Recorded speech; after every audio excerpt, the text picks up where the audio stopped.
जो चैनल पर लाइव एलहुँ सम्पूर्ण साथीसँ आग्रह करै छी जे लाइव में जुड़ू और लाइव के माध्यम से अपन अपन विचार दियो। हम सब जे मिथिला जो चैनल पर शॉर्ट वीडियो बना रहा लगातार हम सब अहाँ सबके बीच में जुड़ल छी। संतोष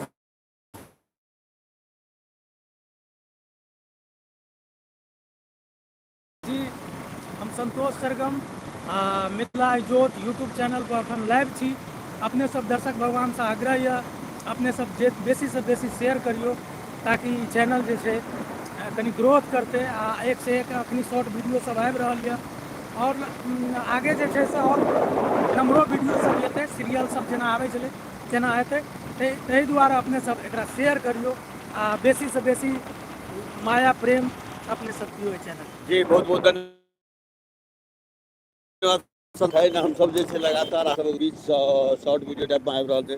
अभी सीरियल जी देखै छै और अपने सबके अखन हम सब छी बढ़ेल चौक से वापस आबै छी और नहर के नजारा देखै छी। नहर का पानी देखियो कते सुंदर कते नीक प्रकृति के ई देन छै जे कते सुंदर लोकेशन बजा रहल छै।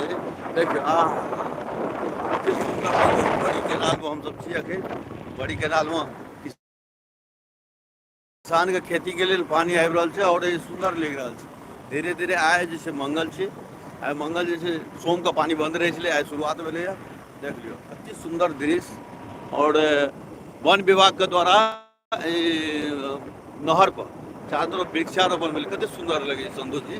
बढ़िया लगे पहले के अपेक्षा अभी नहर एकदम सुंदर खास तौर पर प्रकृति के एहन देन छै जे प्रकृति के सबसे बड़ा देन छै जे प्रकृति के पास आए और ताजे ताजे मीठे